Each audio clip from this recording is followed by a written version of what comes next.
Დავბრუნდით პირდაპირ ეთერში სტუმართან ერთად წმინდა ალექსანდრე ნეველის სახელობის ტაძრის წინამძღვარი დეკანოზი ბიძინა გუნია გვეწვია სტუდიაში. დაგლოცეთ მამო. მერთმა დაგლოცოთ. ქრისტე აღწევს. მამო, ძალიან საინტერესო თემაზე უნდა ვისაუბროთ, ბევრ მნიშვნელოვან საკითხს შევეხებით დღეს ჩვენ. აი, პირველ რიგში საუბარი მინდა დავიწყოთ ხომ არ არის დღევანდელ საზოგადოებაში აი მოვლენებისადმი შემოქმედებითი მიდგომების დეფიციტი. ძალიან სადაც ცარიელი თვალებით და ცარიელი გულით ხო არ უყურებთ რაღაც მოვლენებს.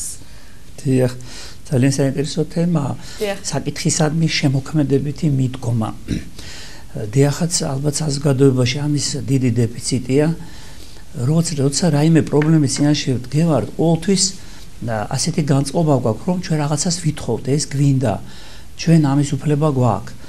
დიახაც ეს მიდგომა არ არის ურიგო, მაგრამ საკმარისი არ არის და საჭიროა საკითხ შემოქმედებითად მიუდგეთ.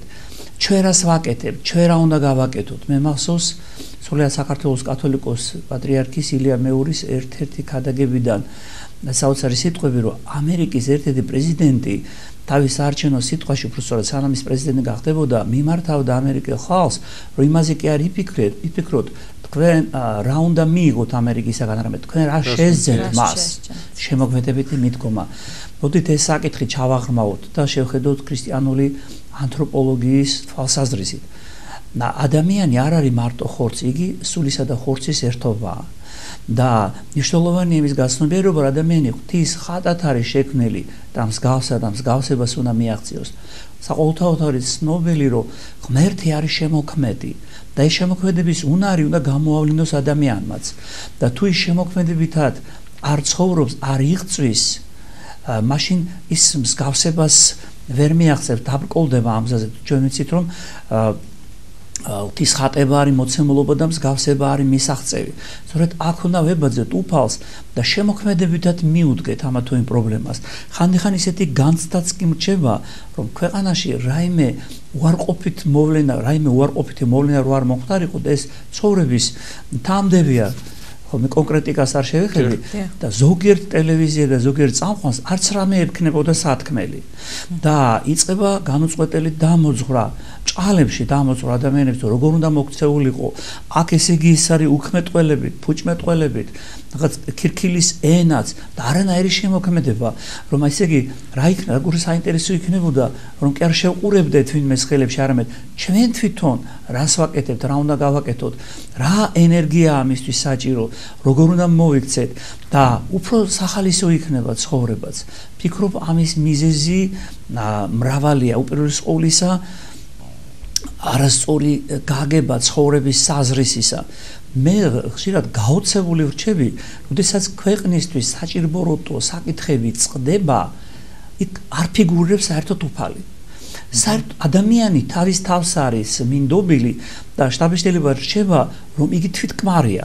თუნდაც ერთი ადამიანი ან ჯგუფი ადამიანების ან საზოგადოების გარკვეული ნაწილი მსჯელობს ამა თუ იმ ქვეყნისთვის საციცოცხლო პროცესებზე და იქ უფლის ნება იგნორირებულია.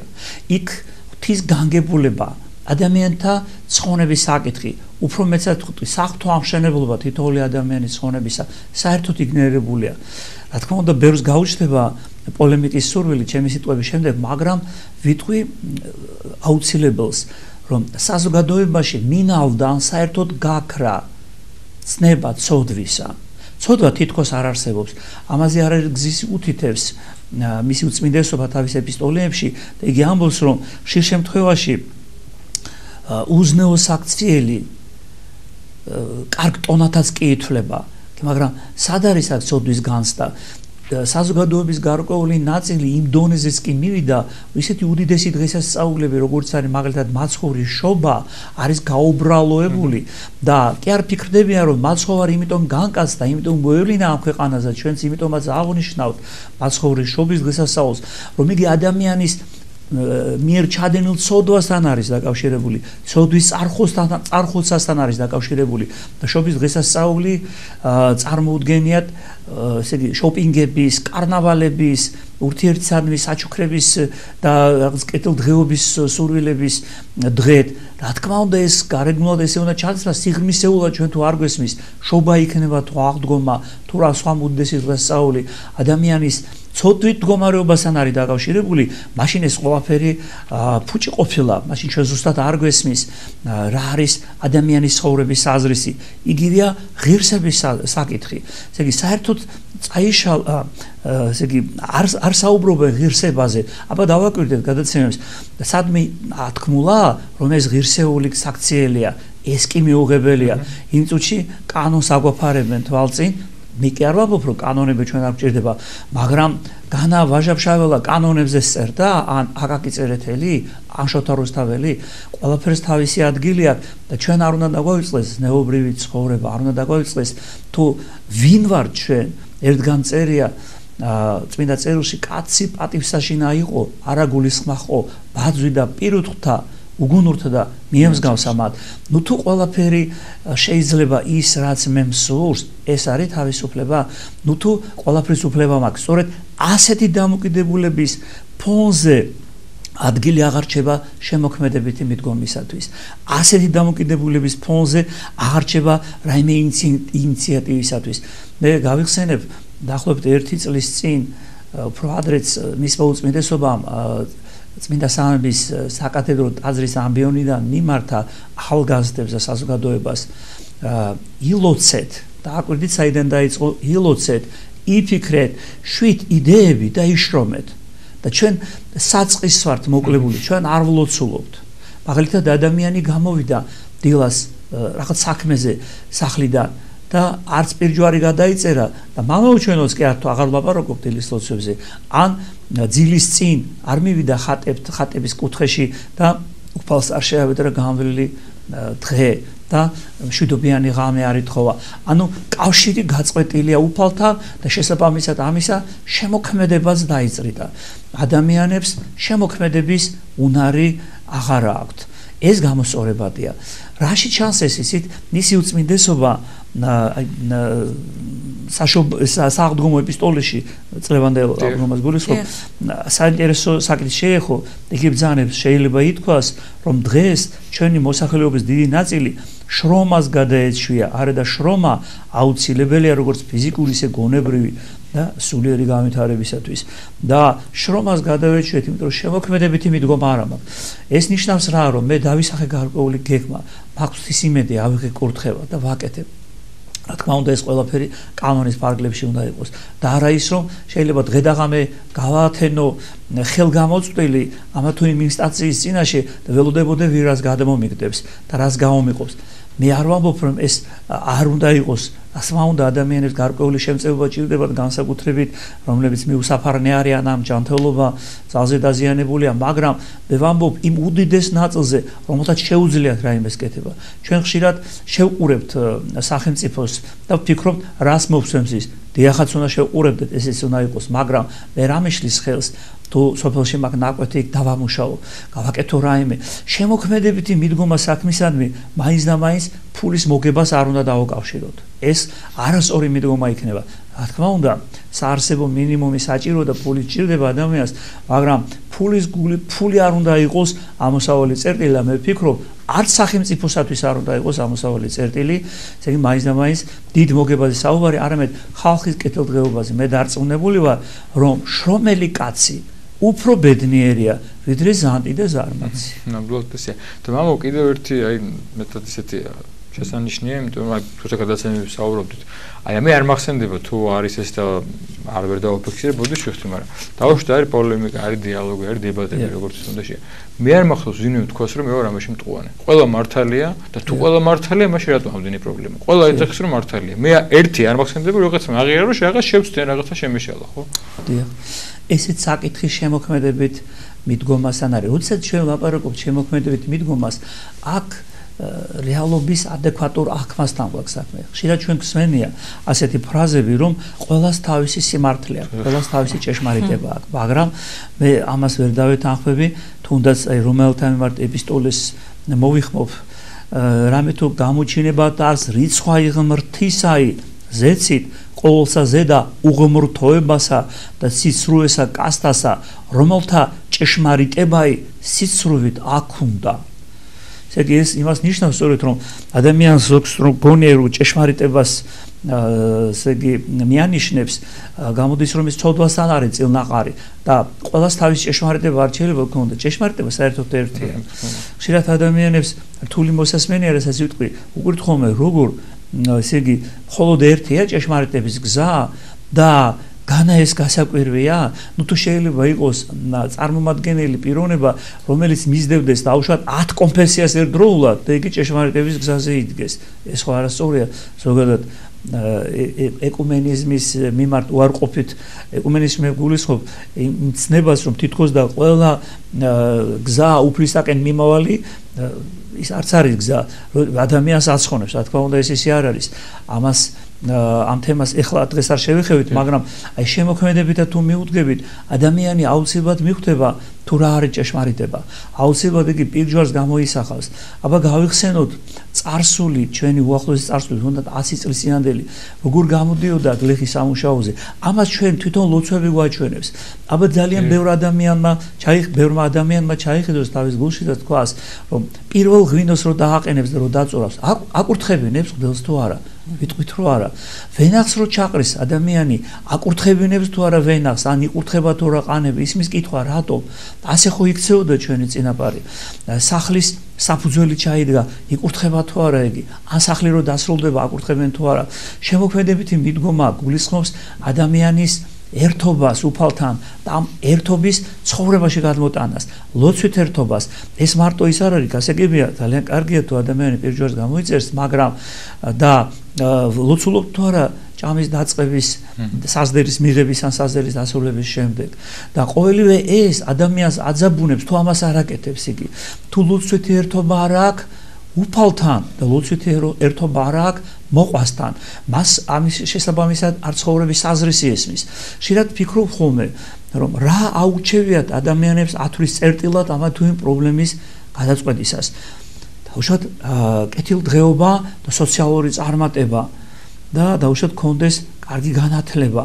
მაგრამ ამის გარდა ადამიანს ხო აქვს სულიერი მოთხოვნები და ამაზე ჩვენ არ ვფიქრობთ. და როდესაც ადამიანს დაშრეტილი აქვს სულიერი მდგენელი და იგი ვერ იკმაყოფილებს ასე იგი სულიერ მოთხოვნებს, რომელიც თვინიერი ლოცვის, მარხვის გარეშე, ზიარების გარეშე, აღსარების გარეშე ვერც დაკმაყოფილდება, ასეთი ადამიანი შემოქმედებითაც დაძრეტილია.